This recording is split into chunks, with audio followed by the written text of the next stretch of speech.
क्या दिल्ली के सीएम अरविंद केजरीवाल ने इंदिरा गांधी वाला दांव खेला है? ये सवाल इसलिए क्योंकि सियासी दंगल में इन दिनों केजरीवाल धोबी पछाड़ खेलने में लगे हुए हैं। जब से मुख्यमंत्री पद से इस्तीफा देने का ऐलान किया है, तब से सियासी गलियारों में खलबली मची हुई है। पार्टी के नेता से लेकर विरोधी भी केजरीवाल के फैसले से हैरान हैं। हालांकि केजरीवाल ने इसे अपनी अग्नि परीक्षा बताया है और उम्मीद जताई है कि यह कदम जनता की सहानुभूति जुटाने में मदद करेगा। इस फैसले से उनकी पार्टी आप को आगामी चुनाव में फायदा हो सकता है।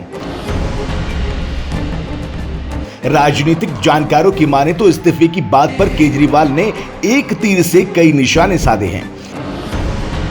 दाव को दिल्ली में एंटी इनकम्बेंसी फैक्टर जीरो करने की रणनीति से जोड़कर देखा जा रहा है, लेकिन इसके पीछे उनका नेशनल ड्रीम भी है, जिसके बारे में आगे बताते हैं।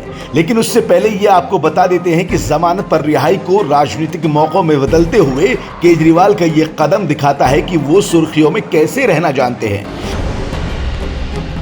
जिस तरह से इंदिरा गांधी ने 1970 में प्रीवी पर्स को समाप्त करने के लिए विधायी और न्यायिक लड़ाई हारने के बाद समय से पहले इस्तीफा दिया था, कुछ वैसा ही फिर से देखने को मिल रहा है। रिपोर्ट्स की माने तो उस दरमियान इंदिरा गांधी भी संसदीय लोकतंत्र की संस्थाओं से निराश होकर जनता के पास गई और उनके अपैच और उनसे अपने जनादेश को मजबूत करने का आह्वान किया। जब मार्च 1971 में चुनाव हुए तो उन्होंने गरीबी हटाओ की लहर पर सवार होकर भारी जीत हासिल की। कुछ ऐसा ही करने की केजरीवाल भी सोच रहे हैं, ऐसा दावा रिपोर्ट्स में किया जा रहा है। बताया जा रहा है कि अगर आम आदमी पार्टी दिल्ली विधानसभा चुनावों को समय से पहले कराने के लिए राजी करने में सफल हो जाती है तो उसको काफी फायदा हो सकता है। इतना ही नहीं, केजरीवाल 5 मुद्दों को लेकर जनता के बीच जा सकते हैं। पहला मुद्दा, केजरीवाल भ्रष्ट हैं या ईमानदार। दूसरा मुद्दा, शिक्षा व्यवस्था। तीसरा मुद्दा, पानी और फ्री बिजली। चौथा मुद्दा, एजेंसी के नेताओं पर कार्रवाई। पांचवा और सबसे बड़ा मुद्दा है जनता की सिंपैथी का।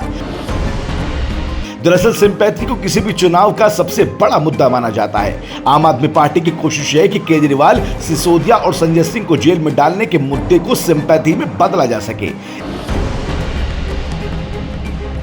इस सिंपैथी के जरिए अरविंद केजरीवाल अपने खिलाफ सियासी गलियारों में फैली एंटी इनकम्बेंसी को खत्म कर देना चाहते हैं। पॉलिटिकल एक्सपर्ट्स का मानना है कि केजरीवाल ने अपने पास मौजूदा सीमित दायरे का भरपूर फायदा उठाया है।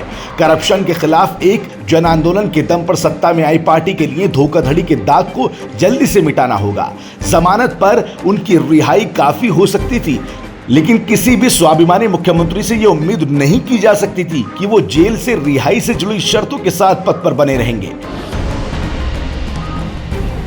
इस्तीफा देकर उन्होंने अपने ऊपर लगे आरोपों को चतुराई से टाल दिया, जो शायद बाद में सामने आते। उन्होंने यह भी ऐलान कर दिया कि वो कानूनी अदालत से लेकर जनता की अदालत तक लड़ाई जारी रखेंगे, जिसने एक बार फिर से राजधानी में आम आदमी को राजनीतिक चर्चा में वापस ला दिया है। इतना ही नहीं, इसका असर हरियाणा चुनाव में भी देखने को मिल सकता है। दरअसल सीएम पद से अरविंद केजरीवाल के इस्तीफे के बाद आम आदमी पार्टी हरियाणा की जनता के बीच ये मैसेज देगी कि आम आदमी पार्टी दूसरों से अलग है और केजरीवाल को पद का लालच नहीं है। इस साल के अंत तक महाराष्ट्र में भी विधानसभा चुनाव होने हैं। आम आदमी पार्टी वहां भी अपनी सीटों पर चुनाव लड़ने का ऐलान कर चुकी है, जिसे आपका नेशनल ड्रीम भी बताया जा रहा है, क्योंकि केजरीवाल की पार्टी अब लगातार देश के कोने कोने में अपने पांव पसारने की कोशिश में लगी हुई है।